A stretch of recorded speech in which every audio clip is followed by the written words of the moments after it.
Tervetuloa taas Leffahullu-podcastin pariin. Tällä kertaa arvostelussa Gladiator 2. Oliko jatko-osa Gladiatorille tarpeellinen? Se on se kysymys, jota kaikkia askarruttaa.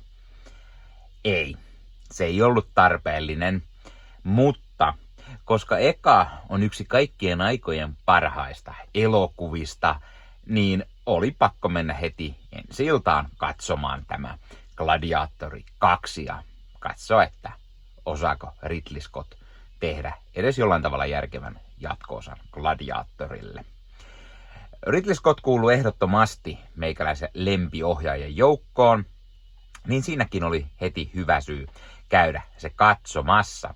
Ja itse asiassa Gladiator 1 on tiettävästi ensimmäinen elokuva, josta olen aikanaan tehnyt arvostelua yläasteen luokkalehteen. Ja itse asiassa meikäläinen kävi kaivamassa vanhan kunnon yläasteen luokkalehden, 9-luokan luokkalehden, ja sieltä löytyy meikäläisen Gladiator 2 arvostelu. Ai että. Otetaan Gladiator 2, Gladiator 1 siis. Otetaan Gladiator 1 mietteet. Mitä meikäläinen noin 15-16-vuotiaana on kirjoitellut tästä leffasta, niin otetaan se arvostelun jälkeen. Mutta tämmöisen kävin jo kaivamassa esille, kun tiesin, että olen sen joskus aikanaan tehnyt. No niin, mutta Gladiator 2. Millainen leffa Gladiator 2 oikein on? Pärjääkö se mitenkään ensimmäiselle? Tai onko tää leffa edes hyvä? Nämä oli ne kysymykset, mihin vastausta lähdetään nyt arvostelussa hakemaan. Ja ihan ensimmäisenä täytyy sanoa, että tää on jälleen semmonen jatko-osa leffa, mistä otetaan suoraan asioita ensimmäisestä osasta ihan dialogia myöden.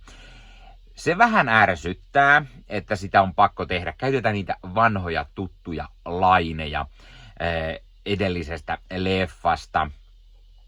Vaikka kyllä, ne on legendaarisia lauseita esimerkiksi ja sopii tähän elokuvan maailmaan hienosti. Esimerkiksi Russell Crowen Maximus sanoi ensimmäisessä leffassa "What we do in life echoes in eternity".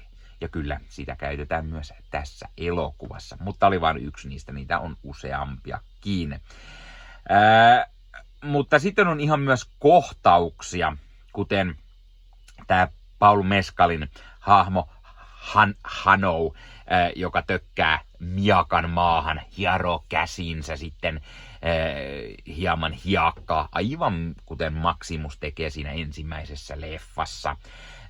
Toki tätä selitetään sillä, että pikkupoikana tämä Hanou näki tämän, miten Maximus tämän teki, ja on sen takia käyttää samaa kikkaa. Joo, se on todella tyhmää, mutta se on myös niin legendaarista, että onhan se niin kuin nättiä nähdä taas uudestaan. Se kutkuttaa jotenkin sitä nostalgiahermoa, se ai että. Leffa on paljon täynnä tämmöisiä samantyylisiä silmän iskuja niille, jotka on ensimmäisen leffan fani. Mutta oli tässä leffassa myös uusia asioita. Ja ekassa keskeneräiseksi jääneet asiat jatkuu tai tulee jollain tavalla päätökseen. Ihan poliittisia asetelmia myöden. Sitten täytyy sanoa, että vaikka kukaan ei pärjää Russell Crowelle ja hänen roolisuoritukselleen Maximus Decimus Meridiuksena, niin tässä on kyllä monia todella hyviä näyttelijöitä, jotka vetää kyllä hyvän roolisuoritukseen. Näistä tietenkin parhaat roolit on pääkolmikko, eli Pedro Pascal, joka näyttelee kenraali Marcus Agostinianusta. Ja Pedro on aina loistava, ja niin tässäkin. Hänen hahmonsa on hiukan ristiriitainen, ja katsoja ei aina ensin tiedä, että tykätäkö vai vihatakko tätä hahmoa. Itse asiassa tässä on useampikin semmoinen hahmo, että ei oikein tiedä, ensin. Että jos vähän vihaa, sitten siitä alkaa vähän tykkäämään ja hetken päästä sitä saattaa vihata vielä enemmän. Ja se on ihan hyvin tehty, koska niillä hahmoilla on jonkunlainen kehityskaari, vaikka se tuntuu osittain hieman nopealta välillä, että päästään paikasta A paikkaan B, mutta siis kuitenkin on. Petro Pascalin lisäksi tässä nähdään siis myös Denzel Washington, joka näyttelee Magrianusta, joka on tällainen gladiaattoreiden omistaja.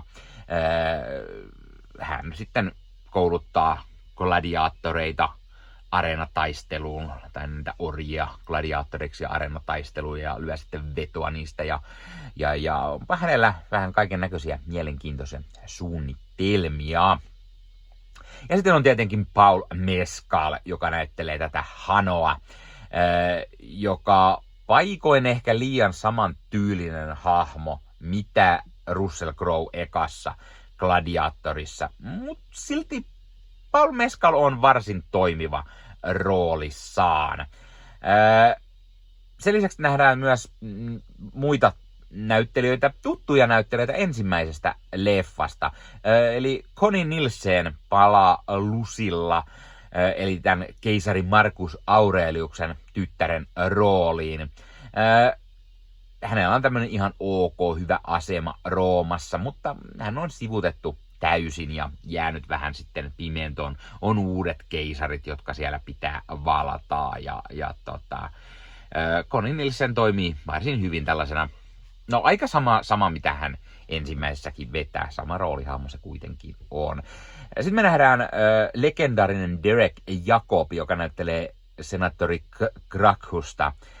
Hän oli myös ensimmäisessä leffassa ja siellä senaattori yrittää sitten poliittisia asetelmia Roomassa tehdä ja sitä saman tyylistä, mitä siinä ensimmäisessäkin oli. Sitten taas Peter Mensahin hahmo. Se on hyvin semmoinen tyylinen, mitä voisi niin jotenkin kuvitella, että olisi ollut ehkä ekas leffassa. Mä en tiedä, johtuuko se siitä, että hänen hahmonsa on vähän tämmöinen samanlainen, millaisia roolisuorituksia hän teki muun muassa 300 leffassa ja sen jatko-osassa sekä sitten Spartacus-sarjassa. Hän on kaikissa näytellyt vähän tällaista vähän niin kuin tämmöisessä gladiaattorimaailmassa ja jotenkin hän sopii hyvin tähän rooliinsa. Sitten taas nähdään Alexander Karimin hahmo, tämmöinen Ravi. Hän muistuttaa jotenkin Antonio Banderas, tämmöinen koominen, hiukan ylilyövä aksentti. Hän on entinen gladiaattori, joka nykyään sitten toimii niin kuin lääkärinä ja paikkailee sitten gladiaattoreita. On semmoinen vähän koominen sivuhahmo, toimii varsin hyvin. Ja onhan meillä mukana myös Rory McCannia, Matt Lucas, joka on kuuluttajana gladiaattorikisoissa Kolosseumilla.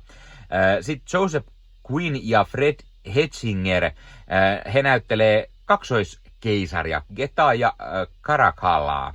Eli siellä on kaksi keisaria, tämmöiset niinku veljekset, jotka sitten siellä hallitseepi. Ja mukana myös Tim McInnin Draxex, joka myös on tämmöinen gladiaattori tai tämmöinen lyö vetoa gladiaattoreita vastaan ja tämmöinen jonkunlainen senaattorihahmo myöskin. No miten sitten leffan tarina? Leffassa nähdään alussa tämmöinen numidialainen maanviljelijä Hano, jota siis Paul Mescal näyttelee. Hän joutuu puolustamaan maataan kuin Rooma ja Rooman kenraali Marcus Acasius, eli tämä Petro Pascalin hahmo, hyökkää sitten tänne Numidiaan ja numidialaiset sitten yllätys ottaa kuokkaan, he häviää ja tämä Hano sitten myydään gladiaattoriksi ja sitten hän janoaa kostoa Akasiukselle. Eli kyllä, hyvin samantyylistä tarinaa, mitä siinä alkuperäisessäkin gladiaattorissa on. Mutta sitten siinä on myös juonen käänteitä, eli ei mennä ihan sentään täysin uudelleen sitä samaa tarinaa. Siinä on paljon kyllä juonen käänteitä, mitkä on nähtävissä kaukaa, ja asioita, mitkä esimerkiksi trailerit, synopsikset paljastaa. Esimerkiksi se, että, no spoileri, Paul Mescalin hahmo Hano on Lucius, eli tää Lucillan ja Maximuksen poika, joka seuraa siis isänsä jalanjälkiä ihan sattumalta gladiaattoritaisteluksi. Ja onhan tää Lucius vielä keisari Marcus Aureliuksen jälkeläinen, joten hän on Rooman prinssi, eli oikea hallitsija. Spoilerit, jos ette tiennyt tätä, mutta se kyllä paljastettiin aikaa sitten, että Paul Mescal näyttelee tätä Lucius-hahmoa, eli se, mikä ekas leffassa on se pikkupoika. Niin tää on sitten se sama hahmo aikuisena. Leffassa on myös muitakin tämmöisiä twistejä ja asioita, mitä ei välttämättä osannut arvata. Niistä en puhu sen enempää, tai miten tietyt hahmot kasvaa leffan aikana, kehittyy sellaisiin suuntiin, että ei välttämättä osaa arvata. Osata sellainen, että ehkä olisi pitänyt nähdä jo kaukaa. Leffassa nähdään liuta kuolemia. yllättävää, koska kyseessä on gladiaattorileffa, eli gladiaattoritaisteluita on. Osa niistä on hyvinkin ennalta arvattavia, tai sitten sellaisia, niiden pitäisi olla ennalta arvattavia. Ei kaikki mä en osannut kyllä aavistaa, että hahmo kuolee tai että se kuolee niin kuin näin ja tässä kohtaa. Mutta sitten on muutama semmonen melko tärkeä sivuhahmo, joka niin kuin tapetaan ihan vain yhtäkkiä. Ihan 1-2. Ei niin kuin mitään järkeä. Ja vähän niin kuin hätäisesti sellainen, että tuntuu, kun heidät vaan heitettäisiin romukoppaa, että okei, me ei keksitty yhtään, mitä me tehdään tällä hahmolla, niin tapetaan se pois. Vaikka se olisi ollut juonen kannalta melko tärkeä, tai ainakin kuviteltiin, että se olisi ollut enemmän jotain tekemistä tässä, mutta ei kai sitten. Leffassa on myös hyvin kekseliäitä gladiaattoritaisteluita. Siinä missä ensimmäisessä oli aika lailla mies vastaan mies, niin nyt vastaan voi tulla villintynyt paviaani tai raivoisa sarvikuono ratsastajansa kerran tai hittovia tappajahai. Kyllä, kuulit oikein. Eli jostain syystä Kolosseumilla on saatu tämmönen merenkäyntitaistelut mukaan. Yhdessä kohtaa leffaa areena täytetään vedellä ja siellä seilaa isot sota-alukset taistelemassa keskenään ja sit niitä ympäröi haikaloja siellä meressä. Kyllä, koska miksei? Miten se vesi saatiin sinne? Tai en tiedä, mistä vettä saadaan, mutta miten se jäi sinne areenalle? Ja miten se saatiin pumpattu sieltä pois sitten seuraavaa taistelua varten? Se ei näytä mitenkään loogiselta. Mutta no, joo, ei ajatella liikaa. Leffassa myös lavastus on ihan vimpan päälle, samoin puvustus, kaikki rekvisiita, miakat, puvut, kolosseumi, jäne, ne on ihan vimosen päälle ja niin kuuluukin tällaisessa historiallisessa leffassa olla, tai historiallisessa tulkinnassa. Kuvaus on myös hienoa, samoin musiikit on varsin toimiva, joskaan ne ei pääse mitenkään ekan osan Hans Zimmerin musiikkien tasolle, mutta siellä mukaillaan myös paljon niitä tuttuja Hans Zimmerin musiikkeja ja niistä on otettu inspiraatiota ja muutamissa kohdin varsin toimivia uusiakin sävellyksiä on. Tää ei ehkä mitenkään pärjää alkuperäiselle gladiaattorileffalle, koska alkuperäinen on mestariteos ja ihan 10/10 leffa.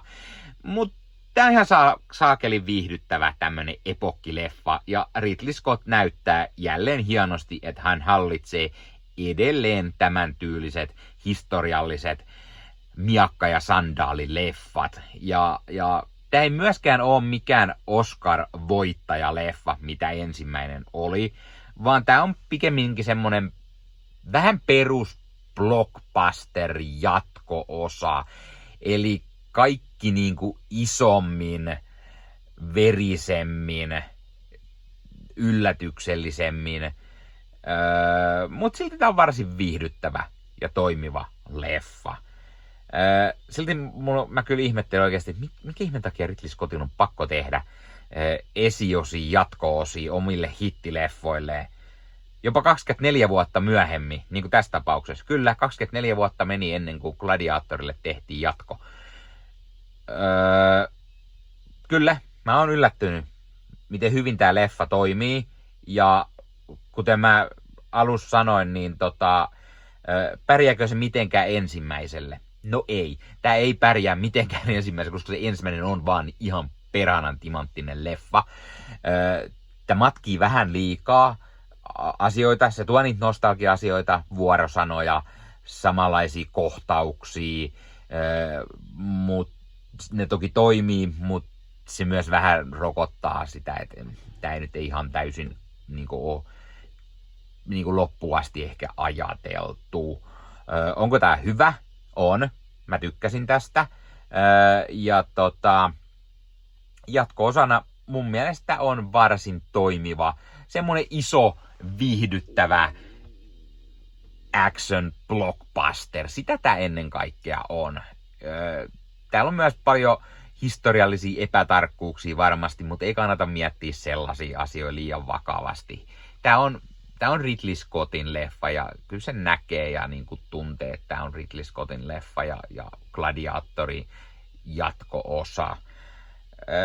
Mä antaisin arvosanaksi tällä varmaan semmonen 8/10. Eli mun mielestä on ihan toimiva leffa.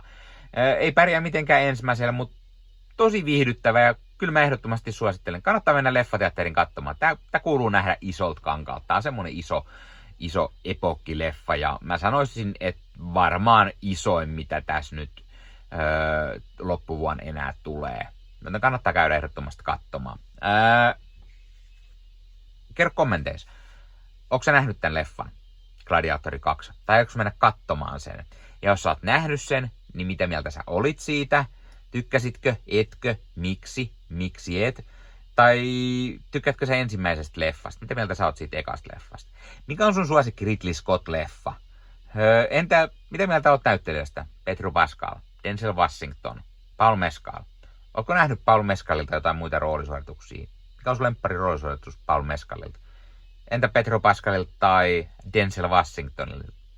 Mitä mieltä oot herroista näyttelijöinä ja mitkä on hyviä leffoja heiltä?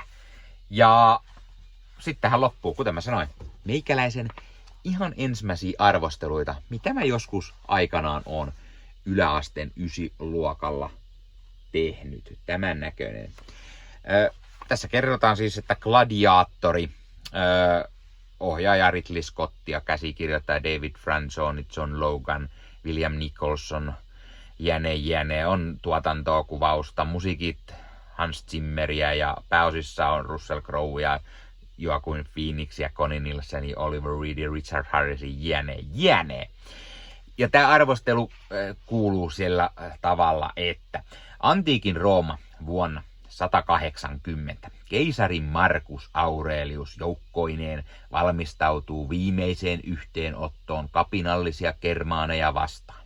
Armeija johtaa kenraali Maximus, jonka ansiosta barbarit kukistetaan viimeiseen mieheen asti.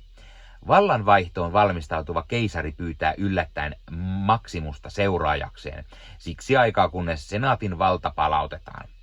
Keisarin poika, itsekäs, nousukas Commodus, on kuvitellut kruunun periytyvän automaattisesti hänelle ja kuullessaan päätöksestä hän tappaa isänsä. Spoilereita.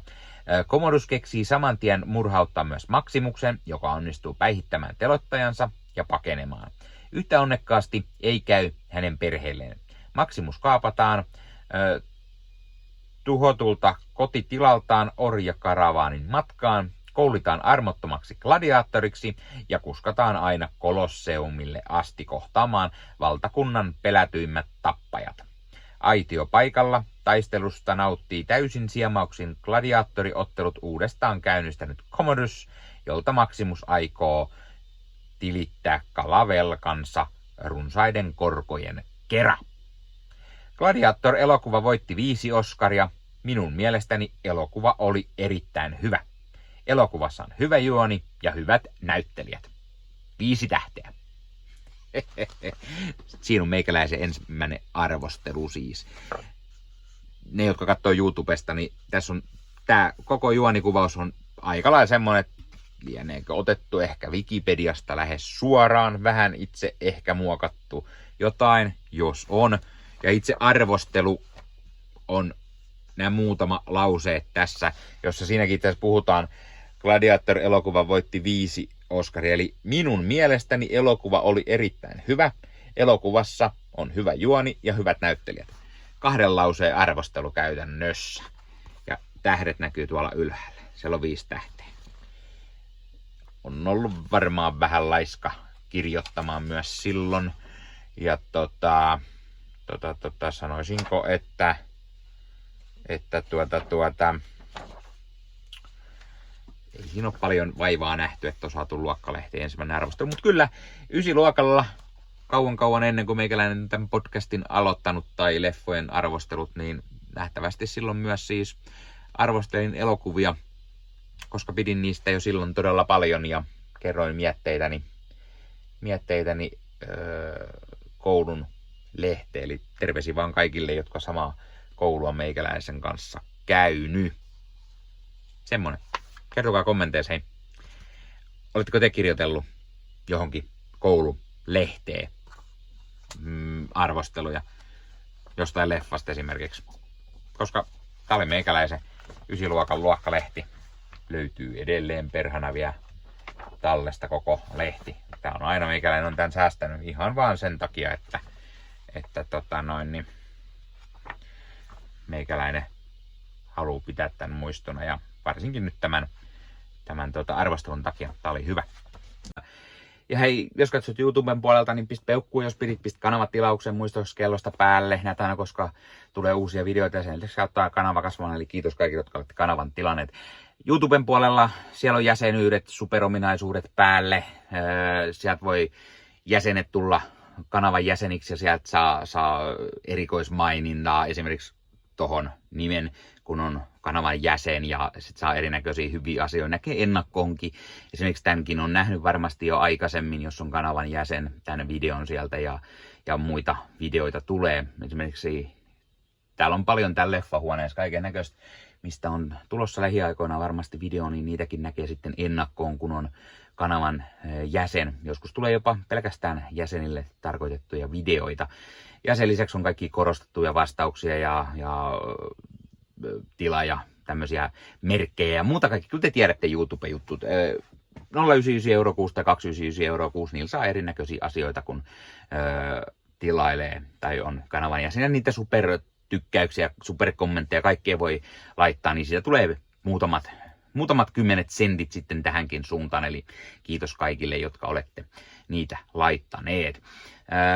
Ottakaa Leffahullu somekanavat haltuun, Instagrami, TikTokki, Facebook-sivusto, jäne.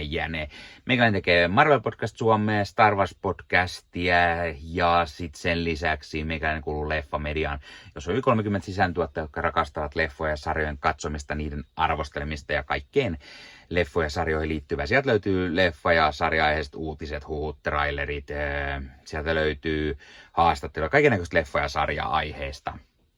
Ja jos taas haluat ostaa fyysisiä leffoja, niin suomikassu.fi verkkokaupasta voi käydä ostamassa itselleen 4K:ta, DVDtä, Blu-raytä. Siellä kun käyttää koodia Leffahullu, saa 5 € alennusta, kun ostaa yli 60 €. Mikä se mukavampaa? Pikkualennus, ostaa leffat ja sarjaiset fyysinä hyllyyn, koska koskaan ei voi tietää, koska kun suoratoistopalvelu lähtee muokkaamaan leffoja, poistamaan niitä valikoimastaan.